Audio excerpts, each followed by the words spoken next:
بھی اسٹیج پر ہی ہو جاتی ہے۔ ویسٹ بنگال، اڑیسہ، بہار، جھارکھنڈ اور مشرقی یو پی کے علاقہ جات میں وہ جلسہ کامیاب مانا ہی نہیں جاتا جس میں فجر کی اذان نہ ہو۔ یہ الگ بات ہے کہ مسجد میں کوئی نہیں پہنچتا ہے۔ ویسے بھی ہمارے سنیوں نے نماز تو وہابیوں کو دے دی ہے۔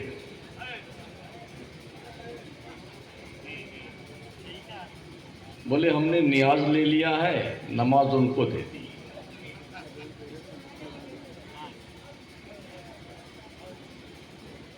اور حالت یہ ہے جس پہ نماز فرض نہیں وہ پوری دنیا میں گٹھری بنا کے گھوم رہا ہے، اور جس پہ نماز فرض ہے وہ جمعہ بھی نہیں پڑھنے آتا۔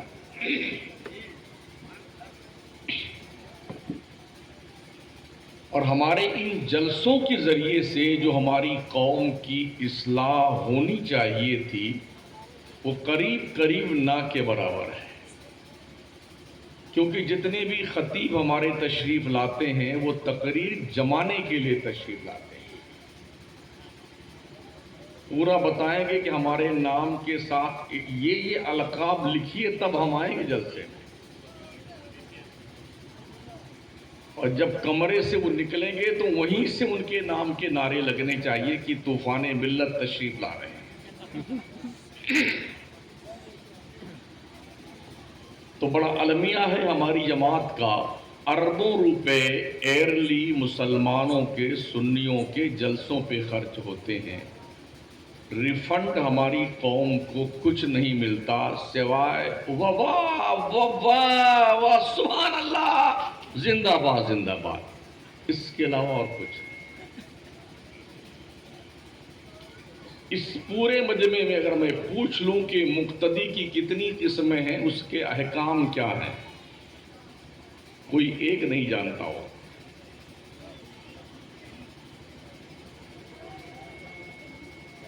تو کیا ہم چھٹا ساڑھ بنائے گئے ہیں یا ہماری کچھ ذمہ داریاں ہیں؟ ہمارے رب نے کوئی یوں ہی ہمیں پیدا کر دیا ہے؟ شاید لوگ یہ سوچتے ہوں افحسبتم انما خلقناکم عبثا وانکم الینا لا ترجعون، کیا تم یہ سوچتے ہو کہ تمہیں اللہ نے بیکار پیدا کر دیا ہے؟ تمہاری پیدائش کا کوئی مقصد نہیں ہے؟ اور کیا تم نے یہ سوچ رکھا ہے تمہیں مرنے کے بعد اللہ کے یہاں جانا نہیں ہے؟ اگر تم نے یہ سوچا ہے تو تم سے بڑا احمق اور بے وقوف کوئی نہیں۔ ہر کوئی آ کر صرف جنت ہی بانٹتا ہے، پیر آئے تو جنت بانٹے، خطیب آئے تو جنت بانٹے، اور جی نقیب آئے تو جنت بانٹے، شاعر آئے تو جنت بانٹے۔ اتنا مطلب ابھار کر کے بس جیسے جنت یہی لوناوا کے گاؤں کے بغل ہی میں آباد کی گئی، یہ اٹھایا اور یہ دے دیا، یہ مقصد ہے۔ پتہ نہیں ہے کہ جائیں گے کہاں، جنت میں یا دوسرے گھر میں، مگر اتنا بیٹے موج پہ تاؤ دھر کے پھرتے نا، ہم ہی جنت میں جائیں، ہم ہی پروف ہے۔ ہمارے جلسوں میں اگر قوم کو اللہ کا خوف دلایا گیا ہوتا تو ہمارے سنیوں کی تعداد مسجدوں میں زیادہ ہوتی، مزاروں پہ نہیں۔ آج سنیوں کی تعداد مزاروں پہ زیادہ ہے، مسجدوں میں نہیں۔ اور شاید ہماری سنی قوم نے یہ سمجھ رکھا ہے کہ جو مزار والے بزرگ لوگ ہیں نا، چاہے نماز ایک کو مت پڑھو، یہ سب پکڑ کے جنت میں ایسے ڈھکیلیں گے، یہ تیری یہ تیری یہ تیری۔ پورے ہندوستان کے بزرگوں کی بات تو چھوڑ دیجئے، جو ساری دنیا کے ولیوں کا تاجدار شیخ عبد القادر جیلانی غوث اعظم بڑے پیر دستگیر ہیں، وہ فرماتے ہیں اگر بے نمازی مسلمان مر جائے تو اس کو قبرستان میں دفن مت کرو، اٹھا کے گڈھے میں پھینک دو۔ کہاں بیٹھے ہیں آپ؟ کہ نماز نہیں پڑھیں گے اور جنت میں جائیں گے؟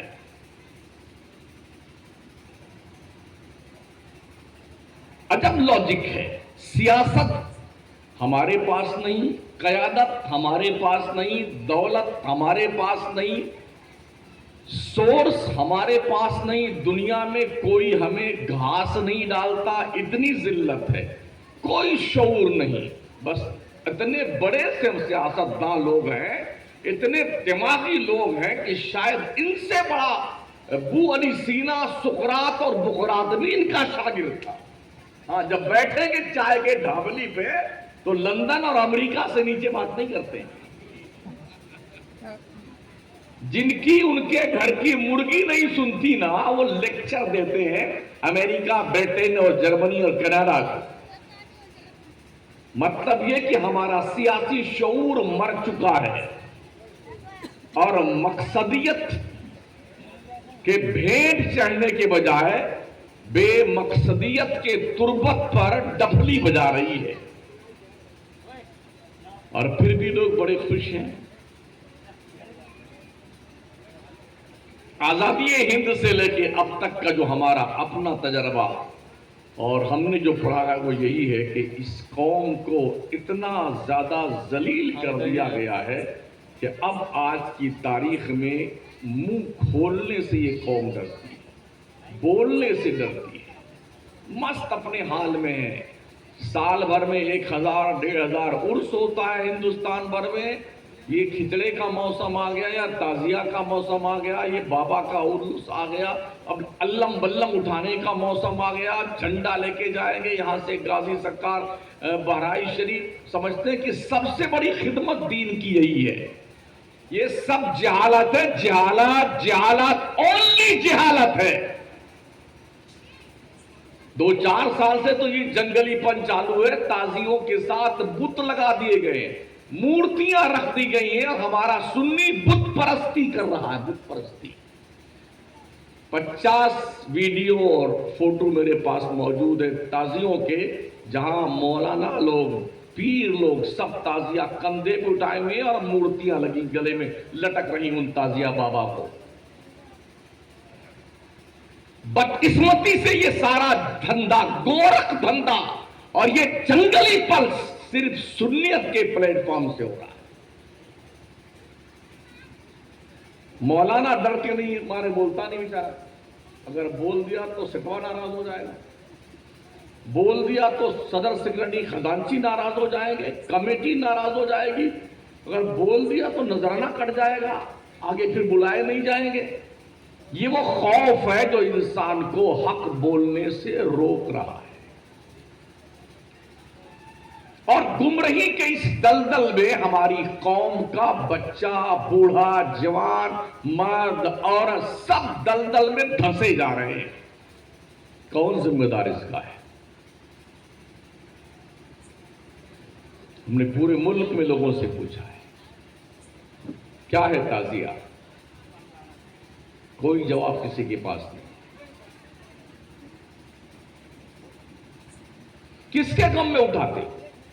کیوں بناتے ہو تم تعزیہ؟ تمہیں حسین کے نام پہ تعزیہ تو یاد آتا ہے، حسین کا کربلا میں آخری سجدہ یاد نہیں آتا؟ 3 دن بھوکے پیاسے رہ کر کے کوئی مائی کا لال کربلا میں اس کنڈیشن میں بھی ان کی سجدے اور ان کے عبادت کا رنگ کوئی بدلا ہو تو مجھے بتاؤ۔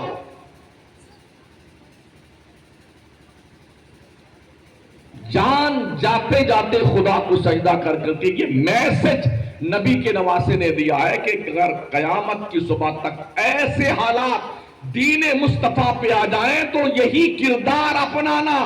حسین شہید اس لیے نہیں ہوئے تھے کہ ان کے نام کا علم بلم اور تعزیہ بازیہ اٹھاؤ، اس لیے شہید ہوئے تھے خون میں نہاؤ، زخم سہو، سر فدا کرو، جب وقت آئے دین پہ یوں حق ادا کرو. بچے قربان کر دیے، جوان قربان کر دیے، بھائی بھتیجے قربان کر دیے، رشتہ دار قربان ہو گئے، خود کی جان پیش کر دی. 82 میں سے 72 نفوس قدسیہ شہید ہو گئے، مگر نبی کے دین پر آنچ نہیں آنے دی. کربلا میں حسین نے نبی کا لایا ہوا سجدہ بچایا تھا نا. اللہ رب العزت نے وہ اعزاز دیا ہے. ہم حسین کے نام کا جھنڈا بنڈا نہیں لگاتے، حسین دل میں رہتے ہیں، دل میں. ہاں اگر وہ نہ ہوتے نا کربلا میں تو آج شناخت ہماری ختم ہو چکی ہوتی. یہ ٹوپیاں، یہ داڑیاں، یہ سجدوں کا وقار، یہ مسجدوں کے مینارے، یہ قرآن کی پاکیزہ تلاوت، یہ سب کچھ صدقہ ہے حسینی کردار کا. اس لیے او سنیوں، کس جنگل میں گھوم رہے ہو تعزیہ لے کر کے؟ دنیا کے نقشے پہ ایک کربلا ہے جو عراق میں ہے. کرم فرماؤں نے ہر گاؤں میں کربلا بنا رکھا ہے. ایک چھوٹا کربلا ہے، وہ بڑا کربلا. وہ کیا آشا، ملیدہ، اگربتی، لوبان، بولے کہ جی مہندی نکالی جاتی ہے اور جی وہ 4 دن تک اس کو گھمایا جائے گا، پھر بڑے عزت و وقار کے ساتھ چوک پہ لایا جائے گا تو اس کے آگے پیچھے کچھ کودنے والے بندر کی طرح کودتے رہتے ہیں. ان کو پھایک بولتے ہیں، پھایک. یہ ضمیر فروشی، یہ بے غیرتی. حضرت زین العابدین کربلا کے چشمدید گواہ ہیں. یہ تنہا بچ کے آئے تھے حضرت امام حسین کی اولاد میں سے. لگ بھگ 40 سال تک کربلا کے بعد مدینے میں رہے، کبھی بھی انہوں نے تعزیہ نہیں بنایا. ان کے بھائی ان کے سامنے شہید ہوئے، ان کے آوان و انصار ان کے سامنے شہید ہوئے، ان کے والد بزرگار ان کے سامنے شہید ہوئے. ان کو غم نہیں تھا. یہ پھٹے پڑے ہیں 1400 سال کے بعد. ہاں وہ تعزیہ کا لائے، پنی لائے، چمچمی لائے، بانس کی پھٹی لائے، ایسا سجا سوار کر کے ہنسی ہنسی ہنسی ہنسی. جاہل کہیں. بند کر دو یہ جنگلی پن. حسینیت تعزیہ اٹھانے کا نام نہیں ہے، حسینیت مصطفیٰ کے دین پہ ذبح ہو جانے کا نام ہے. پہچانو اپنے آپ کو، شعور بیدار کیجئے. امام اہل سنت نے فرمایا جو تعزیہ کے سامنے ملیدہ، آشا، فاتحہ، درود اور خطاب فرماتے ہیں وہ مولوی پیٹ پالنے والے ہیں. دیکھ لو پتہ والا لگا. ہماری قوم نے یہ بولے یہ تعزیہ کو نہیں مانتا ہے، یہ سنی نہیں ہے. ارے واہ، کیا تمہارے پاس بہت بڑھیا لائسنس ہے جاری کرنے کا کہ جو تعزیہ کو نہ مانے وہ سنی نہیں ہے، تم سنی ہو. کچھ یہ ترک دیتے ہیں، اور ہمارے دادا، پر دادا، لکڑ دادا، پکڑ دادا سے اسے چلا آ رہا ہے. ایک بار نہیں منایا تھا تو بھینس مر گئی تھی، ایک بار نہیں رکھا تو وہ لڑکا مر گیا. ہم کو 40 سال ہو گئے اس کے خلاف تقریر کرتے ہوئے، ابھی تک ہم نہیں مرے، ایک دم زندہ. اگر تعزیہ رکھنے سے کوئی مرتا نہیں ہے تو میری طرف سے اجازت ہے، ہر گھر میں ہر آدمی کے نام کی الگ الگ تعزیہ ہونی چاہیے. اگر تعزیہ سے کوئی نہیں مرتا ہے بھائی صاحب تم مت مرو بھائی صاحب، بنا لو سب لوگ تعزیہ. یہ کیا لوجک ہے جو باؤنسر گا رہی ہے؟ تعزیہ رکھیں گے تو مریں گے نہیں، بیمار نہیں ہوں گے. ہم نے ایسے ایسے تعزیہ داروں کو مرتے ہوئے دیکھا، ناک رگڑ رگڑ کر کے مرنے کی دعائیں مانگتے اور موت نہیں آتی. اس لیے خدا کے لیے اور سنی اپنے حال پر رحم کرو. اپنے حال تعزیہ تعزیت سے بنا ہے. تعزیت کہتے ہیں جس کے ہاں کوئی مر مرا جائے نا، اس کے ہاں جا کر کے غم کے الفاظ کہنا. بھائی صاحب صبر کیجئے، ان اللہ مع الصابرین، سب کے ساتھ ایسے ہی ہوتا ہے، اس کو تعزیت کہتے ہیں۔ تو کیا کربلا والوں کو تم مردہ مانتے ہو؟ ارے کربلا کی شہید مردہ کی زندہ؟ زندہ۔ قرآن جن کے زندگی کی گارنٹی دیتا ہو، جب وہ زندہ ہے تو یہ تعزیہ بازیہ کیا بلا ہے؟ اس کا مطلب یہ ہے، اس کے پیچھے ریزن یہ ہے ذہنی عیاشی، بے غیرتی، بے شرمی، ملت کی بہو بیٹیوں کو برسر بازار رسوا کرنا، گلی کوچوں میں جلوس نکال کر کے پیسہ وصولنا اور ہنگامہ بپا کرنا اور اپنی جہالت کا ڈھول پیٹنا تاکہ لوگوں کو لگے بہت بڑا اس کی محبت کا شوق چل رہا ہے، امام حسین کی محبت میں۔ 1 بجے ہم نے کبھی نہیں دیکھا کربلا جا کے آئے وہاں تعزیہ نہیں دیکھا حضرت ہم نے۔ ابھی ہم پھر 12 تاریخ کو جا رہے ہیں کربلا، بغداد، کوفہ، نجاف، کربلا، قازمین سب دیکھا کئی بار، پھر نہیں جا رہے۔ جھک جھک کے دیکھا امام حسین کے مزار کے آس پاس، اس جالی سے اس جالی سے، عباس علمبردار کے ادھر، حضرت مسلم بن عقیل کے یہاں، مولا علی کرم اللہ تعالی وجہ الکریم کے یہاں، شہزاد گانے مسلم کے یہاں، مسیب میں دیکھا، قاسمین میں دیکھا، کوئی نہیں، پورے عراق میں کہیں ایک کو تعزیہ نہیں، نہ چھڑکا ہے نہ بڑھکا ہے۔ یہ ہندوستان کے ہمارے لوگ پگلائے ہیں، اسی میں لگے ہوئے ہیں لوگ۔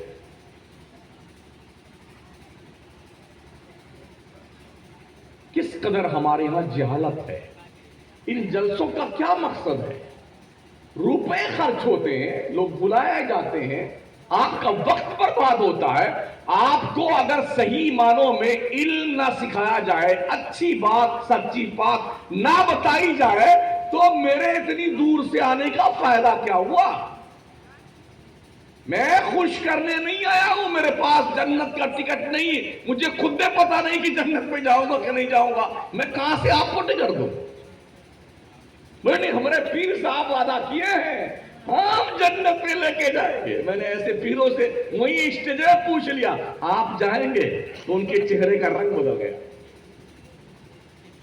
حضرت عمر جیسا برگزیدہ بندہ جس کی شان میں قرآنی آیتیں اتری ہیں، مصطفیٰ کریم فرماتے ہیں لو کان بعدی نبیّا لکان عمر بن الخطاب، اگر میرے بعد کوئی نبی آنا پاسبل ہوتا، عمر اس شان کا مالک ہے کہ یہ نبی بن کر آتا۔ وہ عمر کہتے ہیں اگر اللہ نے اعلان کیا حشر کے میدان میں کہ میں نے سب کی بخشش کر دی مگر ایک کو نہیں بخشا، حضرت عمر فرماتے ہیں کہ مجھے ڈر ہے کہیں وہ عمر تو نہیں ہے جو بخشا نہیں گیا۔ جن کی نیکیاں آسمان کے ستاروں کے برابر ہیں، جن کو دیکھ کے شیطان ڈر کے مارے رستہ بدل دیتا تھا، آقا کریم فرماتے ہیں مفہوم حدیث، عمر جب تو رستہ چلتا ہے نا اور شیطان تجھے دیکھتا ہے تو تیرے ڈر سے وہ اپنا رستہ بدل دیتا ہے۔ یہ وہ عمر کہتے ہیں اور فرماتے ہیں اگر اللہ نے یہ اعلان کیا میں نے کسی کو نہیں بخشا مگر ایک کو بخشا ہے، تو فرماتے ہیں میں امید رکھتا ہوں رب کی ذات سے وہ عمر ہی بخشا گیا ہوگا۔ ایمان کسے کہتے ہیں؟ خوف اور امید کے بیچ کی ایک کیفیت ہے جسے ایمان کہا جاتا ہے۔ رب سے ڈرتے بھی رہیے، اس کی رحمت کی دہلیز پر کشکول گدائی لے کے بھیک بھی مانگتے رہیں، اسی کا نام ایمان ہے۔ جس دن یہ مکمل کانفیڈنس کے ساتھ آپ کہیں گے ہم ہی جنت میں جائیں گے، سمجھ لینا کہ آپ کا باپ بھی نہیں جائے گا اس معاملے میں، اگر یہ کنڈیشن آپ کی اور آپ کے باپ کی ہے۔ جنت خریدی نہیں جاتی ہے، اللہ کے کرم سے ملتی ہے، رب کی عنایت سے ملتی ہے۔ ہم نے پورے ملک میں دیکھا ہے اتنے قوالی اور قوالا اور قوال سج دھج کر کے، جیسے نئی نویلی دلہن نہیں آتی ہے پہلی رات میں، ایسے ہی قوالا محترمہ سج کے آتی ہیں، وہ بیچ میں بیٹھتی ہیں، ایک قوال ادھر ایک قوال ادھر، اور پوری رات ہائے ہائے ہائے وہ اس کو دلہن بناتا ہے، یہ اس کو دلہا بناتی ہے۔ او بے شرم لوگوں، اور تم اس طرح بیٹھ کر کے اپنی غیرت کا جنازہ نکلتے دیکھتے ہو؟ لے کے بیٹے گڈیاں نوٹوں کی، نئی نئی 20 کی اور 10 والی اور 5 والی، ایسا وہاں سے چلے گا کود پھاندتا یہاں تک، اور محترمہ کے اوپر یوں یوں لٹاتا ہے۔ اب تیری ماں اگر مر رہی ہے اس کی دوا پہ خرچ کر یہ پیسے، تیرا باپ ضرورت مند ہے اسے دے یہ پیسے، ان طوائف نما لوگوں پہ پیسے خرچ کر کے کیوں زندگی برباد کرتا ہے؟ اللہ کے ولیوں کے آستانوں پہ نچنیوں کو بلاتے ہو، گویوں کو بلاتے ہو۔ بھیجا خراب ہو گیا کیا؟ اگر کسی کو بہت ترم خواہ بنتے ہو نا، مرتے ہی نام بدل جاتا ہے مہودے جی، کوئی نہیں پوچھتا ہے خان صاحب مرے، مردہ مردہ مردہ۔ اور ایسے بھی اگر اس توند شریف پر کوئی گھمنڈ کی، غرور کی، پیسوں کی، فرعونیت کی، بےہودگی کی چربی زیادہ چڑھ جائے تو اپنے گاؤں کے قبرستان میں اکیلے رات میں جا کر کے ایک بار چکر لگا لو اور پوچھئے جو اب تک جا چکے ہیں، سرپنچ صاحب کیسی طبیعت شریف، ابا حضور کیسے ہیں آپ، دادا جی کیسی طبیعت شریف آپ کی ہے، اندر ٹھیک لگ رہا ہے، ہوا تو چلتی ہوگی نا، کمکمے لگے آپ کی قبر میں، اور نرم بستروں پہ نیند نہ پانے والوں اور نیند نہ آنے کی وجہ گرم بستر، نرم بستر نہیں، ایسی نہیں تو نیند نہیں آتی ہے، پوچھو مرے ہوئے لوگوں سے اس کی قبر میں کیا ایسی لگی ہوئی ہے؟ خابطے میں مبتلا ہے مسلمان ہمارا۔ جس قوم کی بچیاں، بہنیں، بیٹیاں، مائیں بھاگ کر غیروں سے شادیاں کر رہی ہوں مرتد ہو کر کے، وہ قوم بھی زندہ ہے غیرت کے ساتھ، ڈوب مر جاؤ۔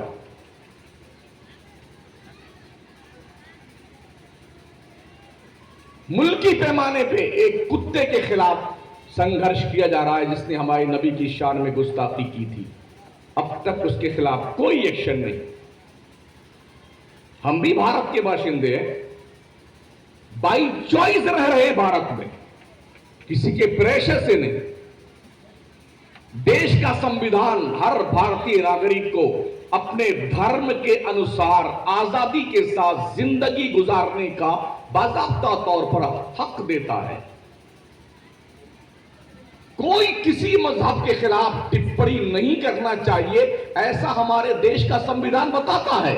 پھر لوگ کیوں پگلا جاتے ہیں، کسی مذہب کے خلاف باتیں کرتے ہیں، کسی مذہبی ریفارمر کے خلاف باتیں کرتے ہیں۔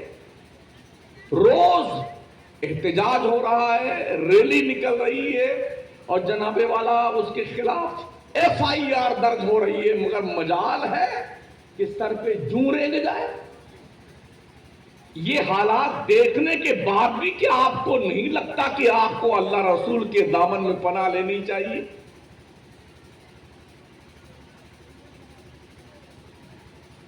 وہ تو پاگل ہو گیا تھا جنہ۔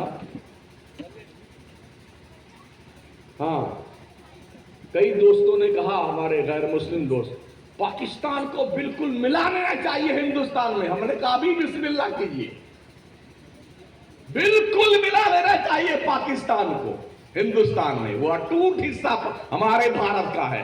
دیا کس نے تھا؟ اس کے نام کا پتہ لگاؤ، کس نے بانٹا تھا دیش کو؟ ہم نے تھوڑی بانٹا۔ اس پگلے نے مانگ کی اور اس کو دے کے سائڈ میں کر دیا گیا۔ اگر ایسا نہ ہوتا تو شاید ہم بھی پردھان منتری بنتے اس دیش میں۔ جتنا کریم طبقہ تھا وہ پگلا کر کے بھارت چھوڑ کے پاکستان چلا گیا، اور ہم نے اپنے اس دیش کو ہی سرو پرتھم مانا اور یہیں رہے ہم، اور اب تک اسی زمین سے لگے ہوئے ہیں۔ اس بھارت کے ایک بھی سینٹی میٹر زمین پر اگر کوئی ناپاک نظر ڈالتا ہے، چاہے چین ہو، چاہے پاکستان ہو، چاہے بنگلہ دیش ہو، مسلمان یہ دم رکھتا ہے کہ اس کی آنکھیں نکال دے گا۔ باوجود اس کے ہمیں شک کی نظروں سے دیکھا جاتا ہے۔ میں یہ عرض کرنا چاہوں گا، یہ مسلمانوں کی قربانیاں تھیں 2000، اب جب کیا نام ہے انگریزوں کا دور ختم ہوا ہے نا، اگر مسلمان مولانا مفتی علامہ میدان جنگ میں نہ اترے ہوتے نا تو اب تک یہ غلامی کی زنجیروں میں پورا دیش جکڑا ہوا ہو۔ ہم سب بھول گئے، بس صبح سے شام تک اس ہوٹلے بیٹھے ہیں، وہاں بیٹھے ہیں، گپیں چل رہی ہیں، سموسا پکوڑی کچوڑی کھائے جا رہے ہیں جیسے بکریاں کتر کتر کھاتی ہیں، ایسی چل رہا ہے سب کچھ۔ اتنا سمے آپ کے پاس ہے برباد کرنے کا؟ 2 گھنٹہ 3 گھنٹہ 4 گھنٹہ، یار کس کو کہتے ہیں؟ بولے ٹائم پاس کر رہے ہیں۔ یہ تو ایسے ہی پاس ہو جائے گا، چاہے تم پاس کرو چاہے نہ کرو۔ ہر بچہ چاہتا ہے میں جلدی جوان ہو جاؤں، کوئی جوان نہیں چاہتا کہ میں بوڑھا بھی ہو جاؤں، مگر کیا غضب کا بڑھاپا ہے، کوئی چاہے چاہے نہ چاہے وہ جلدی تشریف لے آتا۔ آئینہ میں چہرہ دیکھنے کا بڑا شوق لوگوں کو ہوتا ہے نا، اس لیے کہ اس میں چہرہ دکھائی پڑتا ہے۔ اگر آئینے میں کردار دکھائی پڑنے لگ جائے تو شیشہ کوئی نہیں دیکھے گا۔ اس لیے اپنے حالت زار پہ رحم کرو، اپنے گھر کے بچوں کی بچیوں کی تربیت کرو۔ یہ جو فالتو کے پیسے اس ہلوس میں، بابا کے اس ہلوس میں، اس قوالی پہ، اس ڈھول باجے طبلے پر اور سرنگی پر اور قوال اور قوالہ پر اور جی تازیہ اور خاجیہ پر یہ پیسے اکٹھا کرو اور اپنے پیر کے نام، اپنے ابا کے نام، غوث پاک کے نام، غریب نواز کے نام، اعلیٰ حضرت کے نام، مخدوم سمنانی کے نام کی کالج بناؤ، اسکول بناؤ، یونیورسٹی بناؤ، دارالعلوم بناؤ، تاکہ بچے آپ کے گریجویٹ ہو، کوالیفائیڈ ہو، دین کے دائرے میں رہتے ہوئے دنیا کی قوموں کے آنکھوں میں آنکھیں ڈال کر دیکھنے کا حوصلہ پیدا کریں۔ آج ہماری بچیوں کو غیروں کے کالج میں ایڈمیشن اس لیے نہیں ملتا ہے کہ وہ برقع پہن کے آتی، پہلے عبا اتاریے، نقاب اتاریے تب ایڈمیشن دیا جائے گا۔ ہم آئے دن پڑھتے ہیں اخبارات، میڈیا کے حوالے سے خبریں ملتی رہتی ہیں۔ کیا مسلمان اتنا منگتا ہو گیا ہے، اتنا پھکٹا ہو گیا ہے کہ یہ اپنا اسکول نہیں بنا سکتا ہے؟ بند کر دو، جلسے بند کر دو اور سال بھر کے جلسوں کا پیسہ اکٹھا کر کے ایک یونیورسٹی ہم بنا سکتے ہیں اور اپنی مسلم کمیونٹی کے بچوں کو باضابطہ اسکالرشپ دے کر کے انہیں تعلیم دی جائے تاکہ doctor, engineer, lawyer, I A افسر، آئی پی ایس بنے۔ دنیا یہی تو چاہتی ہے نا کہ مسلمان قوم اور S C, S T, O B C minorities کے اسٹوڈنٹس جو ہے وہ پڑھنے نہ پائیں، اور ہماری قوم ایسے ہی نہیں چاہتی ہے۔ 10ویں تک بائی گریس پاس ہوا نا، بیٹا گڈو بمبئی چلے جانا، کسی ہوٹل میں کوئی پلیٹ ولیٹ صاف کرتے رہنا، کہیں جا کر کے بٹن ٹانکتے رہنا، 2 4 5 ہزار روپیہ ملے گا تو امی کا پان تک خرچہ نکل جائے گا۔ ہم اس لیے میں خوش ہیں۔ وہ چھوٹے بچے جن کے پڑھنے کی عمر ہے، وہ بچے بمبئی اور بڑے بڑے شہروں میں، لدھیانہ میں، کلکتہ میں اور جناب والا لکھنؤ میں، کانپور میں، دوسرے شہروں میں، چنئی میں، ہم نے دیکھا ہے بیچارے جن کی پڑھائی کی عمر ہے وہ بچے وہاں محنت مزدوری کر رہے ہیں، بڑی ہی قسم پرسی کے اعلیٰ۔ کیا بچے آپ نے اسی لیے پیدا کیے تھے؟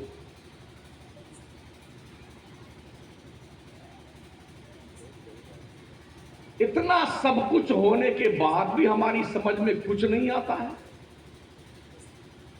ایسی بے سدھ قوم تو ہم نے اب تک نہیں دیکھی ہے۔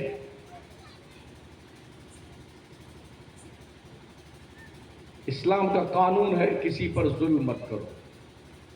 اگر تمہیں کوئی ایک تھپڑ مارتا ہے تو چپ چاپ برداشت مت کر لو. جتنا زور سے اس نے مارا نا اتنا ہی زور سے کھینچ کے لگانے